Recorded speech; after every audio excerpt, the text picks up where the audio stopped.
새번역 사도신경으로 신앙 고백하겠습니다. 저는 전능하신 아버지 하나님 천지의 창조주를 믿습니다. 저는 그분의 유일하신 아들 우리 주 예수 그리스도를 믿습니다. 그분은 성령으로 잉태되어 동정녀 마리아에게서 나시고 본디오 빌라도에게 고난을 받아 십자가에 못 박혀 죽으시고 장사된 지 사흘 만에 죽은 자 가운데서 다시 살아나셨으며 하늘에 오르시어 전능하신 아버지 하나님 우편에 앉아 계시다가 거기로부터 살아있는 자와 죽은 자를 심판하러 오십니다. 저는 성령을 믿으며 거룩한 공교회와 성도의 교제와 죄를 용서받는 것과 몸의 부활과 영생을 믿습니다. 아멘. 거룩하신 하나님 아버지 감사합니다. 간밤에도 편히 쉬게 해주시고 새벽에 기도하는 자리에 불러주시니 감사합니다. 이 시간 저희들 마음 중심으로 주님을 경외하게 하여 주시옵소서. 예수님 이름으로 기도드리옵나이다. 아멘. 찬송가 272장입니다.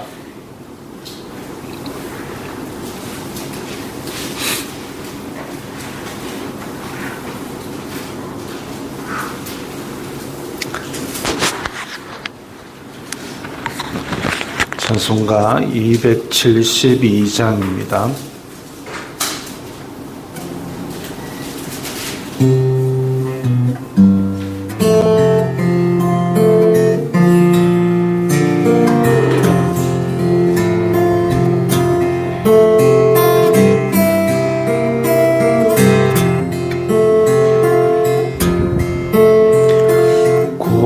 고통의 멍에 벗으려고 예수께로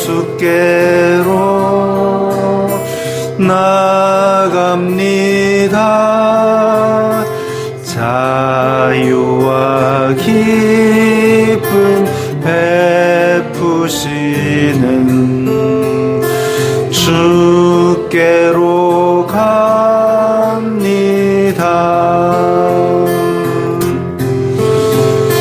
병든 내 몸이 튼튼하고 빈궁한 삶이 부해지며 죄악을 벗어버리려고 주께로 갑니다.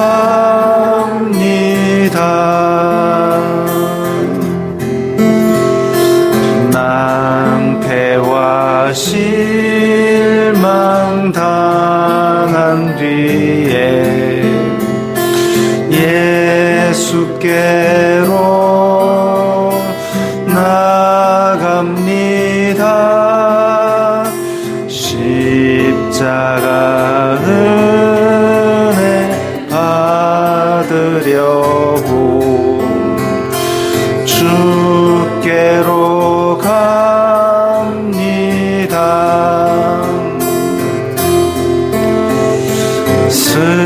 슬프던 마음 위로받고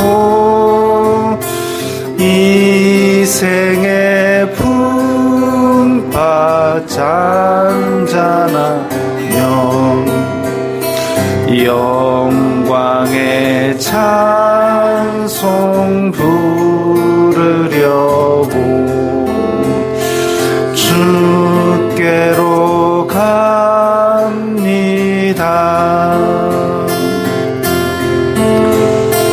교만한 마음을 내버리고 예수께로 나갑니다.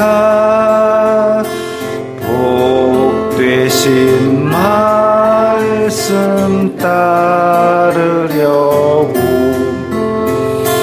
주께로 갑니다.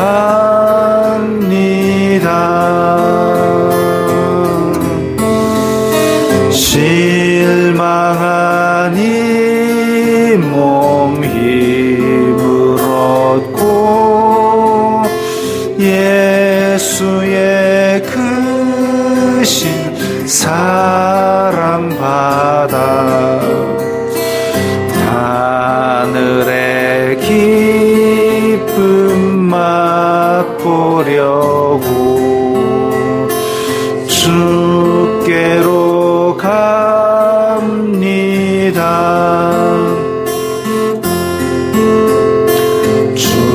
죽음의 길을 벗어나서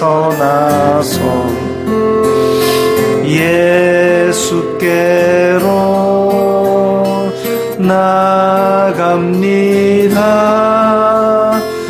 영원한 집을 바라보고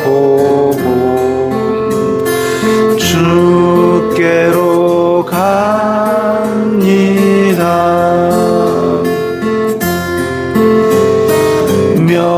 멸망의 포구 헤어나와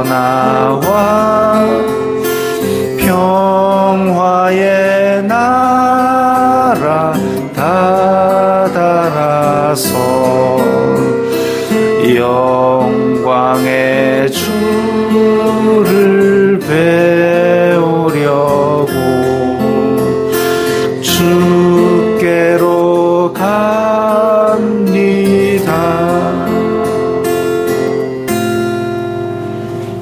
아멘. 오늘 말씀은 예레미야 22장 10절부터 19절까지의 말씀입니다.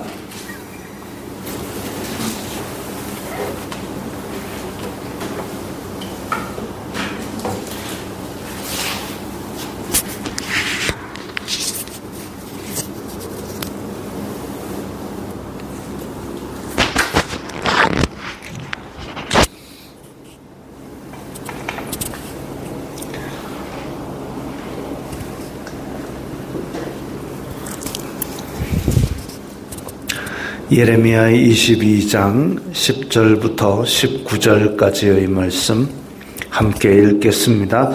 너희는 죽은 자를 위하여 울지 말며 그를 위하여 애통하지 말고 잡혀간 자를 위하여 슬피 울라. 그는 다시 돌아와 그 고국을 보지 못할 것임이라.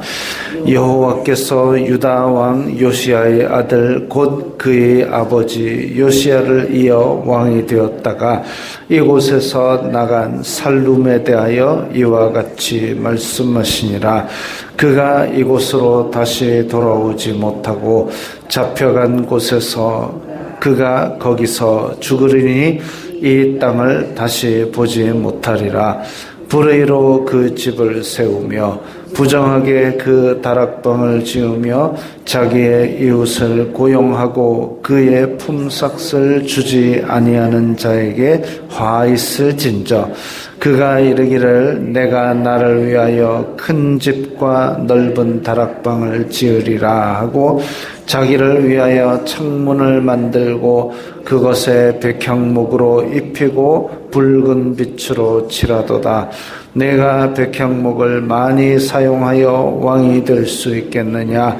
내 아버지가 먹거나 마시지 아니하였으며 정의와 공의를 행하지 아니하였느냐? 그때에 그가 형통하였었느니라. 그는 가난한 자와 궁핍한 자를 변호하고 형통하였나니 이것이 나를 알미 아니냐 여호와의 말씀이니라. 그러나 내 두 눈과 마음은 탐욕과 무죄한 피를 흘림과 압박과 포악을 행하려 할 뿐이니라. 그러므로 여호와께서 유다의 왕 요시야의 아들 여호야김에 대하여 이와 같이 말씀하시니라. 무리가 그를 위하여 슬프다 내 형제여, 슬프다 내 자매여 하며 통곡하지 아니할 것이며, 그를 위하여 슬프다 주여 슬프다 그 영광이여 하며 통곡하지도 아니할 것이라. 그가 끌려 예루살렘 문 밖에 던져지고 나귀같이 매장함을 당하리라. 아멘. 자, 끔찍한 말씀이죠. 오늘 이 본문은 유다 왕국의 끝물의 두 왕에 대한 이야기입니다.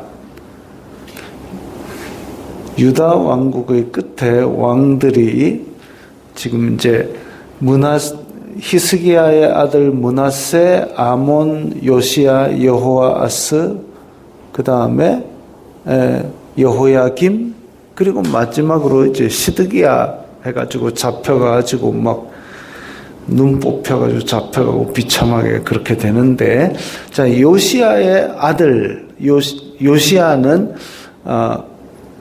그나마 좀 잘했던 왕인데 이집트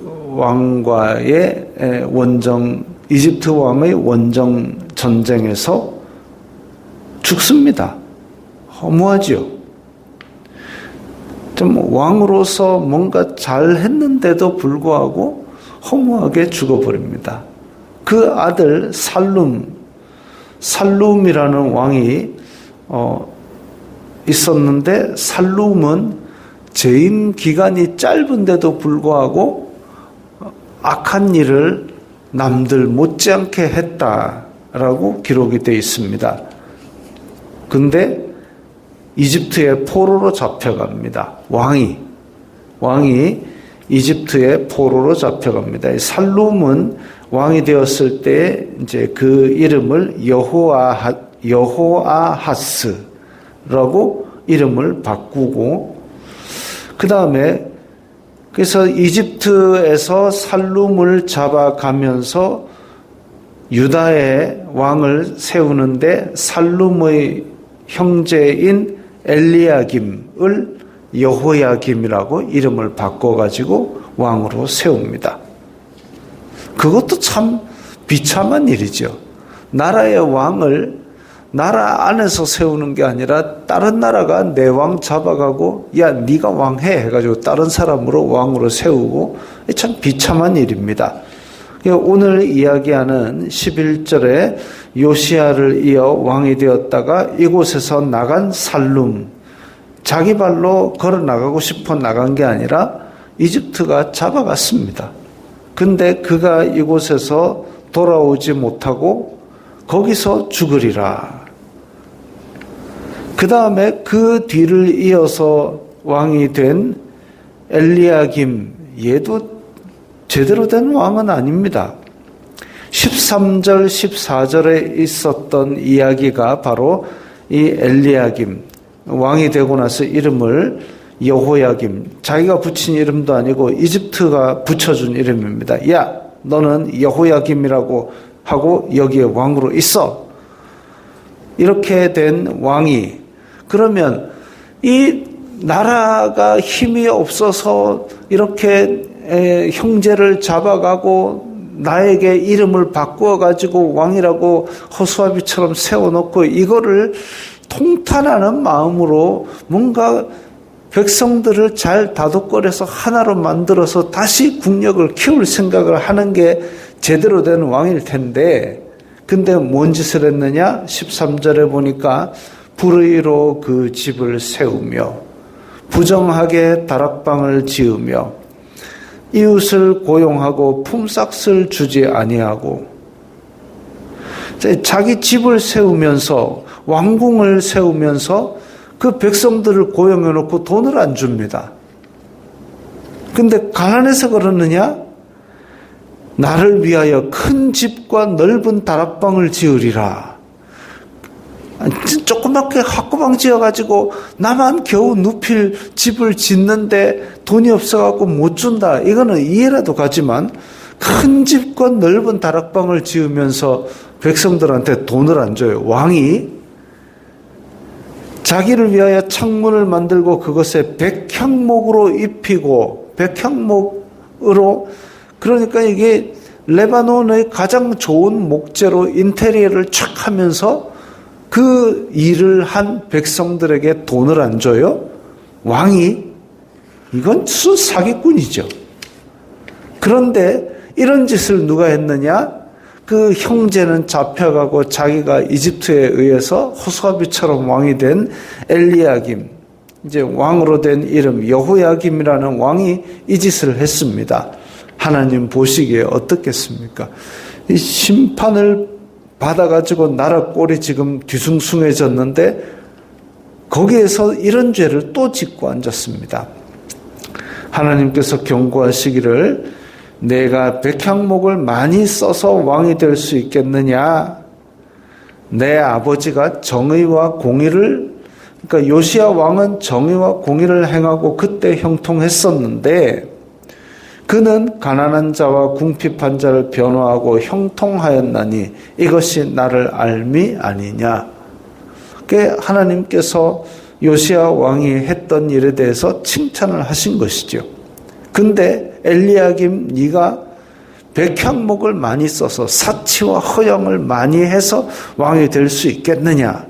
그러니까 왕 자리에 있다고 해서 왕궁을 크게 짓고 허세를 부려가지고 그게 네가 왕이 되는 티를 내는 거냐라고 꾸중하고 계신 거죠.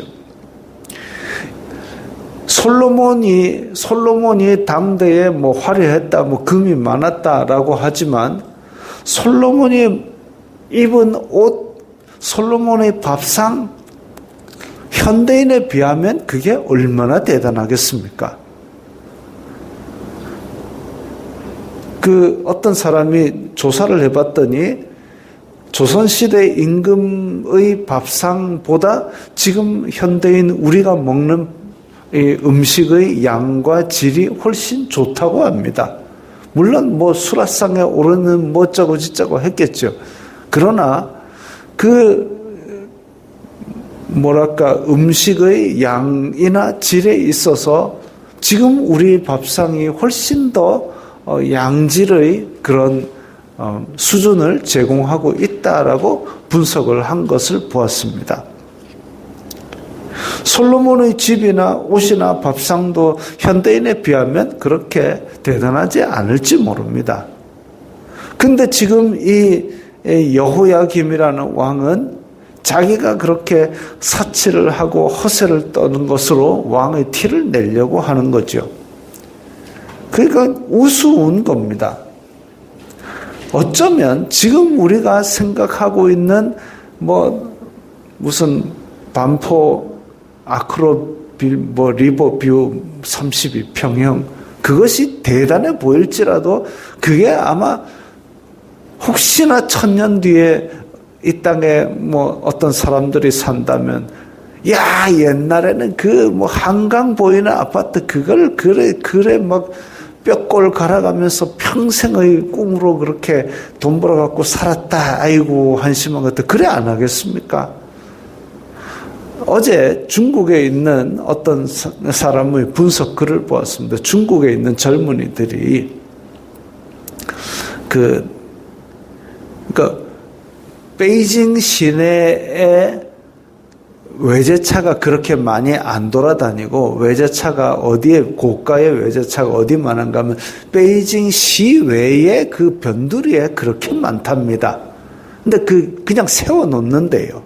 왜 그런가 하면 이 촌에서 올라와 가지고 베이징에 돈 벌러 올라와 가지고 그래-가지고 열심히 일을 하다가 이제 1년에 2번 춘절하고 그러니까 우리로 치면은 이제 설하고 추석에 고향으로 내려가야 되는데 고향으로 내려갈 때에 이 비싼 외제차를 몰고 쫙 갖고 우리 아들이 이렇게 성공했어요라고 동네 자랑하는 그 용으로 그 이제 젊은 애가 베이징에 일하러 올라와 가지고 실제로 받는 임금의 한 반 정도를 대출 이자로 갚아야 될 정도로 그렇게 대출을 내 가지고 비싼 외제차를 산답니다. 그래 가지고 그거를 평소에는 몰고 다닐 수가 없고 시 외곽 어디에다가 세워놨다가 1년에 2번 춘절하고 추석하고 그 고향 내려갈 때만 그 차를 몬답니다. 그리고 1년 365일 그 대출금 갚느라 뼈골 빠지게 일하는 거죠. 아이, 그게 뭐한 짓입니까? 그런 허세와 그런 남에게 보이기 위한 허영, 그야말로 현실에 발을 디디고 사는 것이 아니라, 우리 아들이 이렇게 출세했어! 라고 고향의 그 한마디를 하기 위해서 뼈골 빠지게 대출금 갖고 하루에 한 끼 삼각김밥으로 끼니 때우고 살아가는 그게 뭔 의미가 있겠습니까? 하나님의 평가 앞에서 정의와 공의를 행하였고 그가 나를 안다라고 그렇게 평가를 받으면 그나마 다행이지만, 이 왕이라고 해가지고 이집트에서 이름 바꿔가지고 형제를 덜컥 세우는 호소압의 왕이 허세를 떤들 그게 뭔 대단한 왕이 되겠습니까? 역사의 평가도 이스라엘 역사학자들이 나중에 후손들이 배울 역사에서 우리에게 여호야김이라는 왕이 있었는데 왕궁을 화려하게 짓고 정말 멋진 왕이었다 이렇게 하겠습니까? 아니면 여호야김이라는 왕이 있었는데 자신의 정적들을 다 숙청하고 자기가 멋있는 왕이 되었다, 멋있는 왕이라고 평가하겠습니까? 역사만 보아도 그렇게 평가하지 않을 겁니다. 아이고, 왕이라고 이집트에서 이름 덜컥 바꿔가지고 세워놨는데 허수아비 같은 왕이 지 왕국만 화려하게 짓고 그 짓는데 백성들 일했는데 돈도 안 줬다. 아주 희한한 왕이었다. 그렇게 안 하겠습니까? 남 부끄러운 짓이지요.